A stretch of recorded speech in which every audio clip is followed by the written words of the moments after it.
Capítulo 101. Cómo el gran Montezuma con muchos caciques y principales de la comarca dieron la obediencia a su majestad y de otras cosas que sobre ello pasaron.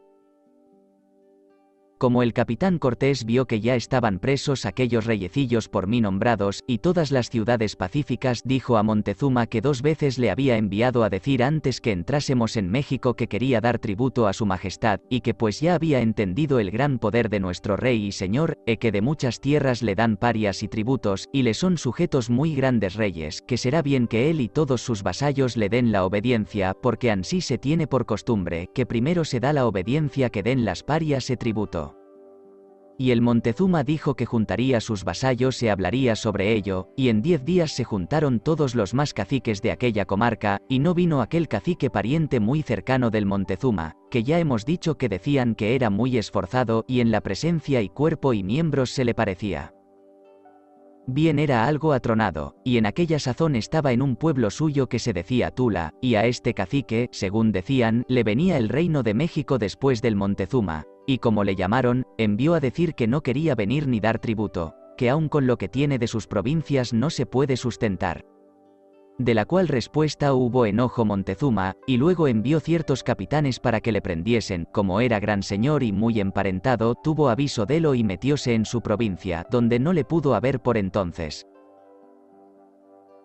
Y dejallo he aquí, y diré que en la plática que tuvo el Montezuma con todos los caciques de toda la tierra que había enviado a llamar, que después que les había hecho un parlamento sin estar Cortés ni ninguno de nosotros delante, salvo Orteguilla el paje, dicen que les dijo que mirasen que de muchos años pasados sabían por muy cierto, por lo que sus antepasados les han dicho, así lo tiene señalado en sus libros de cosas de memorias, que de donde sale el sol habían de venir gentes que habían de señorear estas tierras. Y que se había de acabar en aquella sazón el señorío y reino de los mexicanos, y que él tiene entendido, por lo que sus dioses le han dicho, que somos nosotros, que se lo han preguntado a su Huichilobos los papas que lo declaren, y sobre ello les hacen sacrificios y no quieren respondelles como suele. Y lo que más les da a entender el Huichilobos es que lo que les ha dicho otras veces, aquello de ahora por respuesta, que no le pregunten más, así que bien da a entender que demos la obediencia al rey de Castilla. Cuyos vasallos dicen estos teules que son, y porque al presente no va nada en ello, y el tiempo andando veremos si tenemos otra mejor respuesta de nuestros dioses, y como viéremos el tiempo, así haremos.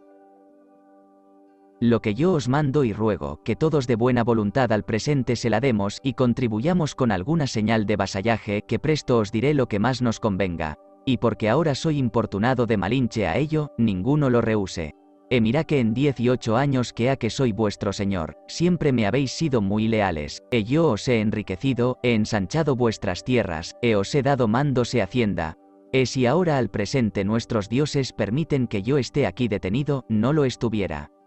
Sino que ya os he dicho muchas veces que mi gran Huichilobos me lo ha mandado. Y des que oyeron este razonamiento, todos dieron por respuesta que harían lo que mandase, y con muchas lágrimas y suspiros, y el Montezuma muchas más, y luego envió a decir con un principal que para otro día darían la obediencia y vasallaje a su majestad.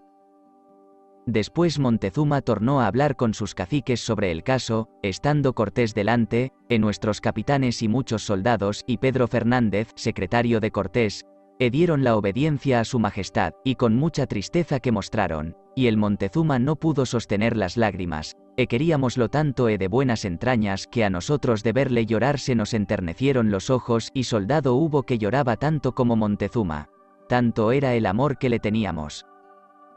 Y dejallo he aquí, y diré que siempre Cortés y el padre Fray Bartolomé de Olmedo, de la Merced, que era bien entendido, estaban en los palacios de Montezuma por alegralle, atrayéndole a que dejase sus ídolos, y pasaré adelante. Capítulo 102. Cómo nuestro Cortés procuró de saber de las minas de oro, y de qué calidad eran, y asimismo en qué ríos estaban, y qué puertos para navíos desde lo de Panuco hasta lo de Tabasco, especialmente el río Grande de Guacazualco, y lo que sobre ello pasó. Estando Cortés e otros capitanes con el gran Montezuma, teniéndole en palacio, entre otras pláticas que le decía con nuestras lenguas doña Marina Jerónimo de Aguilar Orteguilla, le preguntó que a qué parte eran las minas en qué ríos, cómo y de qué manera cogían el oro que le traían en granos, porque quería enviar a Bello 2 de nuestros soldados grandes mineros.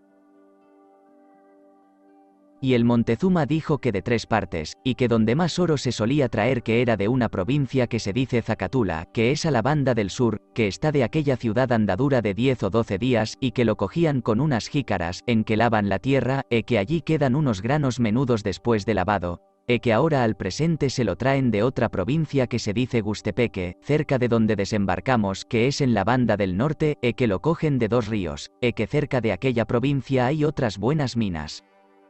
En parte que no son sujetos, que se dicen los chinatecas y capotecas, y que no le obedecen, y que si quiere enviar sus soldados, que él daría principales que vayan con ellos, y Cortés le dio las gracias por ello, y luego despachó un piloto que se decía Gonzalo de Umbría, con otros 2 soldados mineros, a lo de Zacatula. Aqueste Gonzalo de Umbría era al que Cortés mandó cortar los pies cuando ahorcó a Pedro Escuderos a Juan Cermeño y azotó los penates porque se alzaban en San Juan de Ulúa con el navío, según más largamente lo tengo escrito en el capítulo que de lo habla.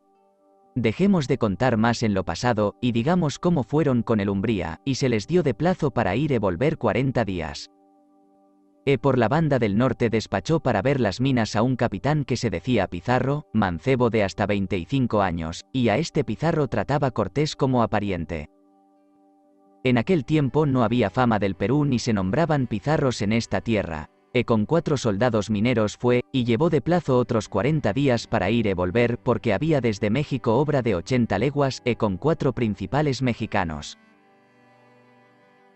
Ya partidos para ver las minas, como dicho tengo, volvamos a decir cómo le dio el gran Montezuma a nuestro capitán en un paño de nequén pintados y señalados muy al natural todos los ríos y ancones que había en la costa del norte Pánuco hasta Tabasco, que son obra de 140 leguas, y en ellos venía señalado el río de Guazacualco. Como ya sabíamos todos los puertos y ancones que señalaban en el paño que le dio el Montezuma, de cuando veníamos a descubrir con Grijalva, excepto el río de Guazacualco, que dijeron que era muy poderoso y hondo, acordó Cortés de enviar a ver qué era, y para hondar el puerto y la entrada. Y como uno de nuestros capitanes que se decía Diego de Ordaz, otras veces por mí nombrado, era hombre muy entendido y bien esforzado, dijo al capitán que él quería ir a ver aquel río y qué tierras había y qué manera de gente era, y que le diese hombres e indios principales que fuesen con él, y Cortés lo rehusaba, porque era hombre de buenos consejos y tenelo en su compañía, y por no le descomplacer le dio licencia para que fuese, y el Montezuma le dijo al Ordaz que en lo de Guazacualco no llegaba su señorío, que eran muy esforzados, que parase a ver lo que hacía, y que si algo le aconteciese no le cargasen ni culpasen a él, y que antes de llegar a aquella provincia toparía con sus guarniciones de gente de guerra que tenía en frontera, y que si los hubiese menester que los llevase consigo, y dijo otros muchos cumplimientos.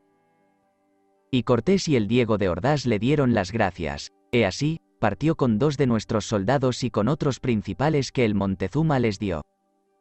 Aquí es donde dice el coronista Francisco López de Gómora que iba Juan Velázquez con 100 soldados a poblar a Guazacualco, que Pedro de Ircio había ido a poblar a Pánuco. Porque ya estoy harto de mirar en lo que el coronista va fuera de lo que pasó, lo dejaré de decir, y diré lo que cada uno de los capitanes que nuestro Cortés envió hizo, vinieron con muestras de oro.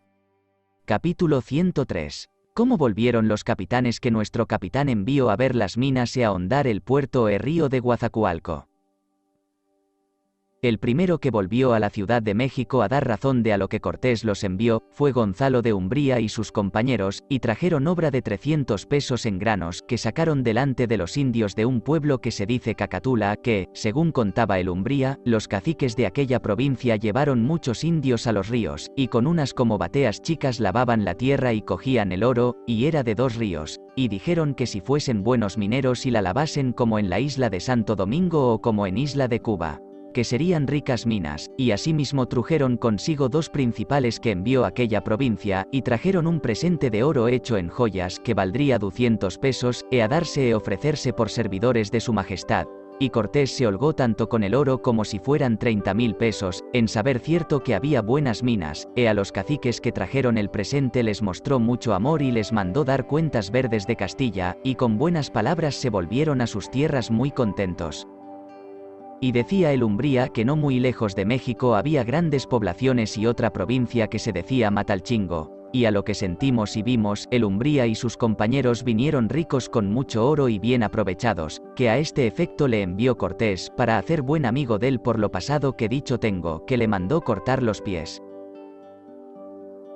Dejémosle, pues volvió con buen recaudo, y volvamos al capitán Diego de Ordaz, que fue a ver el río de Guazacualco, que es sobre 120 leguas de México, y dijo que pasó por muy grandes pueblos, que allí los nombró, que todos le hacían honra, que en el camino de Guazacualco topó a las guarniciones de Montezuma que estaban en frontera, que todas aquellas comarcas se quejaban de ellos, así de robos que les hacían, y les tomaban sus mujeres y les demandaban otros tributos, y el Ordaz con los principales mexicanos que llevaba. Reprendió a los capitanes de Montezuma que tenían cargo de aquellas gentes, y les amenazaron que si más robaban, que se lo haría saber a su señor Montezuma, y que enviaría por ellos y los castigaría como hizo aquel Zalpopoca y sus compañeros porque habían robado los pueblos de nuestros amigos, y con estas palabras les metió temor. Luego fue camino de Guazacualco y no llevó más de un principal mexicano. Y cuando el cacique de aquella provincia, que se decía Togel, supo que iba, envió sus principales a le recibir. Y le mostraron mucha voluntad, porque aquellos de aquella provincia y todos tenían relación y noticia de nuestras personas de cuando venimos a descubrir con Juan de Grijalva, según largamente lo he escrito en el capítulo pasado que de lo habla. Y volvamos ahora a decir que, como los caciques de Guazacualco entendieron a lo que iba, luego le dieron muchas grandes canoas, y el mismo cacique Togel, y con él otros muchos principales hondaron la boca del río, hallaron 3 brazas largas, sin la de caída. En lo más bajo, y entrados en el río un poco arriba, podían nadar grandes navíos, mientras más arriba más hondo. Y junto a un pueblo que en aquella sazón estaba poblado de indios pueden estar carracas, y como el Ordaz lo hubo ahondado y se vino con los caciques al pueblo, le dieron ciertas joyas de oro y una india hermosa, y se ofrecieron por servidores de su majestad, y se le quejaron de Montezuma y de su guarnición de gente de guerra, y que había poco tiempo que tuvieron una batalla con ellos, y que cerca de un pueblo de pocas casas mataron los de aquella provincia a los mexicanos muchas de sus gentes, y por aquella causa llaman hoy en día. Donde aquella guerra pasó, Cuilonemiki, que en su lengua quiere decir donde mataron los putos mexicanos, y el Ordaz les dio muchas gracias por la honra que había recibido, y les dio ciertas cuentas de Castilla que llevaba para aquel efecto, y se volvió a México, y fue alegremente recibido de Cortés y de todos nosotros, y decía que era buena tierra para ganados y granjerías, y el puerto a pique para las islas de Cuba y de Santo Domingo y de Jamaica, excepto que era lejos de México y había grandes ciénagas. Y a esta causa nunca tuvimos confianza del puerto para el descargo y trato de México. Dejemos al Ordaz, y digamos del capitán Pizarro y sus compañeros que fueron en lo de Tustepeque a buscar oro y ver las minas, que volvió el Pizarro con un soldado solo a dar cuenta a Cortés, y trujeron sobre 1000 pesos de granos de oro sacado de las minas, y dijeron que en la provincia de Tustepeque y Malinaltepeque y otros pueblos comarcanos fue a los ríos con mucha gente que le dieron, y cogieron la tercia parte del oro que allí traían, y que fueron en las sierras más arriba a otra provincia que se dice los Chinantecas. Y como llegaron a su tierra, que salieron muchos indios con armas, que son unas lanzas mayores que las nuestras, y arcos y flechas y pavesinas, y dijeron que ni un indio mexicano no les entrase en su tierra, sino, que los matarían, y que los teules que vayan mucho en buen hora, y así, fueron, y se quedaron los mexicanos, que no pasaron adelante. Y cuando los caciques de Chinanta entendieron a lo que iban, juntaron copia de sus gentes para lavar oro, y le llevaron a unos ríos donde cogieron el demás oro que venía por su parte en granos crespillos. Porque dijeron los mineros que aquello era de más duraderas minas como de nacimiento, y también trujo el capitán Pizarro 2 caciques de aquella tierra que vinieron a ofrecerse por vasallos de su majestad y tener nuestra amistad, y aún trujeron un presente de oro, y todos aquellos caciques aún decían mucho mal de los mexicanos que eran tan aburridos de aquellas provincias por los robos que les hacían que no podían ver ni aún mentar sus nombres. Cortés recibió bien al Pizarro y a los principales que traía, y tomó el presente que le dieron, y porque ha muchos años ya pasados, no me acuerdo qué tanto era, y se ofreció con buenas palabras que les ayudaría y sería su amigo de los chinantecas, y les mandó que fuesen a su provincia, y porque no recibiesen algunas molestias en el camino, mandó a 2 principales mexicanos que los pusiesen en sus tierras, y que no se quitasen de ellos hasta que estuviesen en salvo, y fueron muy contentos.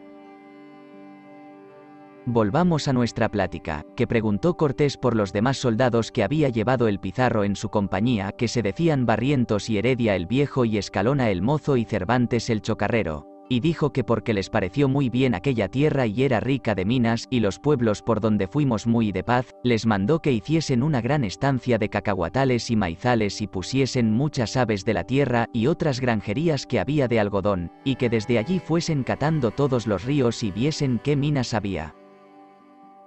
Y puesto que Cortés cayó por entonces, no se lo tuvo a bien a su pariente haber salido de su mandado, y supimos que en secreto riñó mucho con él sobre ello, y le dijo que era de poca calidad querer entender en cosas de criar aves y cacahuatales, y luego envió otro soldado que se decía Alonso Luis a llamar los demás que había dejado el Pizarro, y para que luego viniesen llevó un mandamiento, y lo que aquellos soldados hicieron diré adelante en su tiempo y lugar.